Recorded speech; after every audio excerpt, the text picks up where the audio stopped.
All right, amidst the conflicting claims, sustained strikes, and an ever protracting war, a dramatic and highly contested claim is now emerging from the heart of the West Asia war. Hello and welcome to another episode of NewsX Deep Dive with me, Vineet Malhotra, where today we track the latest claims emerging out of the conflict. In a report by the New York Times, a staggering claim has come to light. A claim that asserts that as many as 13 American military bases in West Asia have now become inhabitable after Iran's sustained missile and drone attacks. If true, this would represent one of the most significant operational setbacks for the United States military in decades. But here is the key question. Is this battlefield reality or information warfare? Let's break it down. The report states that after Iran's retaliatory bombing of US bases across the region, many American troops have been forced to relocate to hotels and office spaces in other parts, citing military personnel and American officials. Iran's Islamic Revolutionary Guards Corps has reportedly urged people to report these new locations as it hunts for the dispersed troops. US officials, however, stated that the threat is not stopping the Pentagon from carrying out the war against Iran, which has entered its fourth week. According to the US officials cited, there were close to 40,000 US troops in the region when the war started, but the US Central Command has dispersed thousands of them, some to as far away as Europe. Many have remained, but not on their original bases. Let's strip away the rhetoric and look at what we actually know from verified reporting. Since the start of the 2026 conflict, Iran has launched missile and drone strikes across the Persian Gulf. Targets have included key US installations in Qatar, Kuwait, UAE, Bahrain, Iraq, and Jordan. Take a look at this video from the US Ali Al Salem Air Base in Kuwait.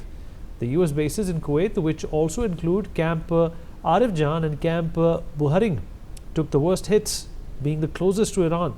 Ali Al Salem took hits on aircraft structures, while Camp Buharing lost maintenance and fuel facilities.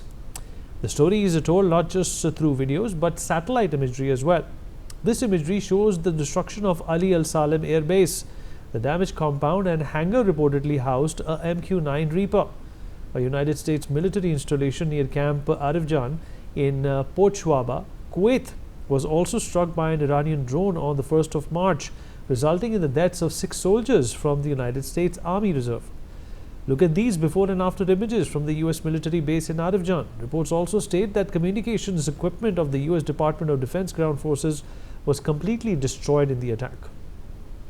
In Qatar, the US CENTCOM's own regional air headquarters, the Al Udeid Air Base, had its early warning radar damaged. Qatar's defense ministry said that of the 2 missiles launched, one was intercepted while the other struck the base without causing any casualties. Satellite imagery showed damaged satellite dishes and communications infrastructure used by the US military for command, intelligence, and coordination. The imagery shows multiple antennas and satellite arrays destroyed or heavily damaged, indicating the attack targeted US communications and C4 ISR systems. The Bahrain, the US Navy's 5th Fleet headquarters, located at Naval Support Activity, Bahrain took a drone to its communication equipment. Satellite imagery shows the burn marks near radar positions, collapsed structures, and secondary explosion damage. US officials stated that there were no casualties due to the base having been reduced to under 100 mission-critical US personnel in anticipation of possible escalation. 5 US Air Force refueling planes were struck and damaged on the ground at Prince Sultan Air Base in Saudi Arabia. 2 US officials confirmed, stating that the tankers were hit during an Iranian missile strike on the base. Satellite imagery later showed a matching dark spot, confirming strikes hit a hangar on the apron area used by the US Air Force. This is the real story, not whether 13 US bases are unlivable, but that the entire US basing model in West Asia is under stress. That too at a scale never seen before. For decades, these large permanent bases were a power projection, letting the United States assert stability through presence. Now those very bases are becoming fixed, predictable targets, and that changes everything. So now, much of the US's land-based military is in a sense fighting the war while working remotely, with the exception of fighter pilots and crews operating and maintaining warplanes and conducting strikes. Despite the damage, US officials insist operations are continuing. Several senior officials state that Iran's sustained assault has forced parts of the US military into a remote warfare posture. Ground personnel have been shifted away from compromised bases while air operations continue from whatever infrastructure remains functional. However, military experts warn that dispersing troops away from established bases comes at a cost. Operating from ad hoc location reduces coordination, slows response times, and limits access to critical equipment, complicating an already high intensity conflict. So here's what's happening. Yes, US forces are under sustained attack, living and operating conditions have deteriorated, and many personnel are being relocated. But the American military presence in West Asia is still intact, operational and actively adapting. So is the real headline collapse or is it transformation? Because for the first time in decades, America's biggest bases are no longer its greatest strength. They may be its biggest vulnerability, though. Joining us on the program at this point in time is Captain Sanjay Karve, former senior officer, Indian Navy. Captain Karve, appreciate you being here with us. Well, what do you make of the kind of damage that we just spoke about to American bases? And is this something that the Americans are going to retaliate about? And your overall impression also, sir, of the Strait of Hormuz being compromised at this point in time as well? Good evening, Vinny.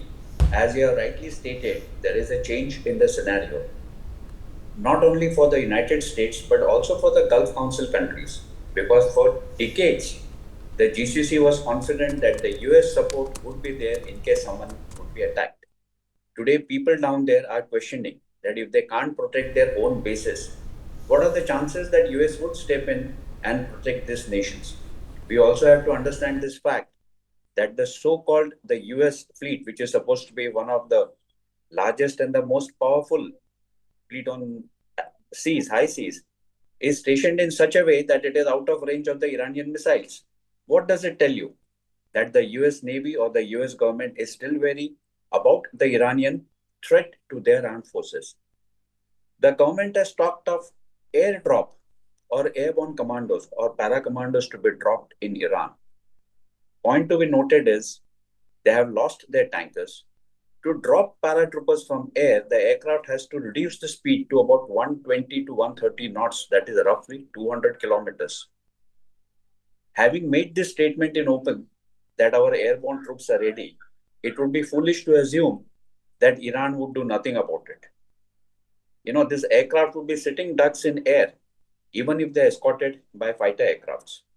So the United States has tied itself in knots. The most important part here is they overlook the geography of that Gulf or the Strait of Hormuz. They thought by virtue of naval superiority or air superiority, they would conquer Iran. The fact remains that today, battle or victory is still measured by foot. If you remember, 3 decades ago, even for Falklands War, the British Navy had to put in Marines the foot on ground to capture the island, despite having the control of the island. So the moot question here is the United States willing to take that step? Because it is going to be a major step. If you have losses, the USA will have no face to show anywhere in the world to its allies, to its supporters, and back home to its voters and families who have got their people on board the ships and aircraft. The recent news of a US aircraft returning back because of a fire in the laundry and the WCs being choked is something to think about. An aircraft carrier, one of the largest ships ever built, if it cannot contain a fire in a laundry, it raises a lot of questions. It raises questions about the capability of the ship. It raises question about the morale of the men. It wouldn't be wrong to assume that people who are fighting the war are really not convinced as to are they really fighting the war.